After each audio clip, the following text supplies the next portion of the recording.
There it is, the aftermath from the Duracell Williams Racing F1 RC car builds that I did a couple weeks ago to showcase at the Austin Grand Prix. It was a wild experience, guys. Not only going to the F1 event, but just getting these cars together. There was some questions in the video though about the cars themselves, and because that video was a promotional thing for Duracell to show that their batteries are engineered for more, we had to showcase just the batteries. So now I get to tell you about the cars, so let's head over to the bench and I'll show you what I did to them. Really quickly, I just want to talk about why I got involved in it. When I received the email, how could you pass up something that has to do with F1 racing? That's just a really cool opportunity.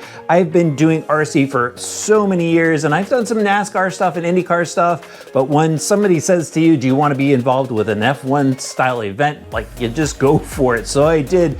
And what's really cool about this is I knew it was going to be an opportunity to help the RC hobby, actually. Yes, I did get a really cool experience out of it, but with this type of event being broadcast over all the different social media platforms and boosted, this reached millions of people, guys. That's what the takeaway from this was, is just being able to continually help this hobby and showcasing it to more and more people. That's what I really love doing here.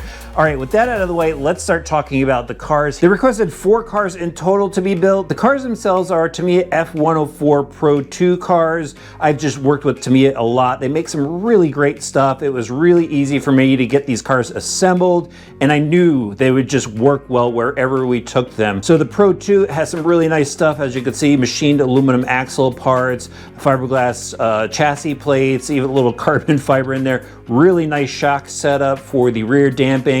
And then the front setup it works really well. To help dial them in, I turned to high tech for a steering servo. Each car got a 625 MW steering servo, which worked out really well. For the radio systems, I went with just a basic Spectrum DX3 radio. That wound up working really well, actually so well because I was able to go and limit the throttle because of the unprepped surface where we ran these at the Home Depot parking lot. We actually turned down the throttle a little bit just so they would work for the F1 drivers. Now, to get them dialed in even more, I went with Exotech red dot tires. These things are actually really sticky and they really help the car grip on that unprepped surface. I was really impressed with those tires.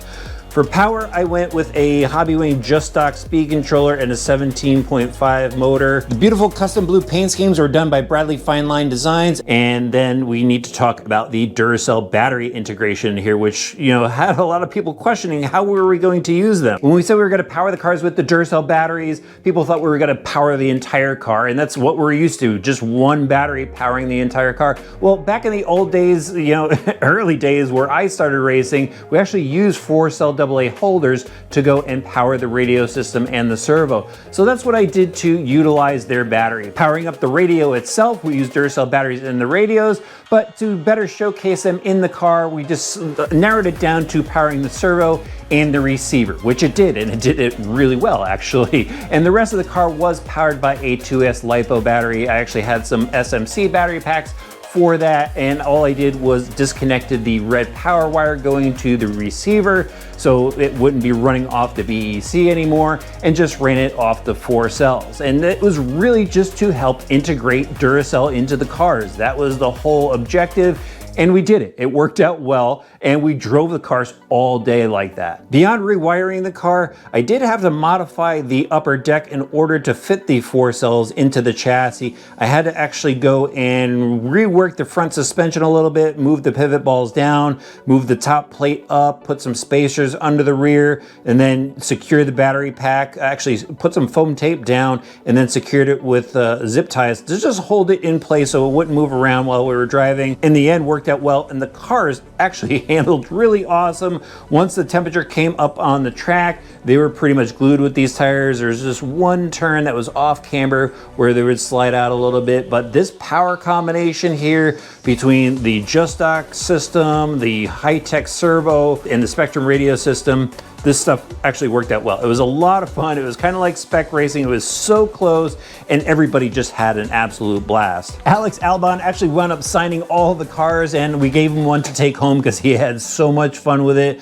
But it was a great experience. Again, I got to experience F1, which is really cool. Got to see a lot of the behind the scenes stuff inside the garage, watch some racing. But the big thing here, guys, is this helped expose our hobby to a lot of people.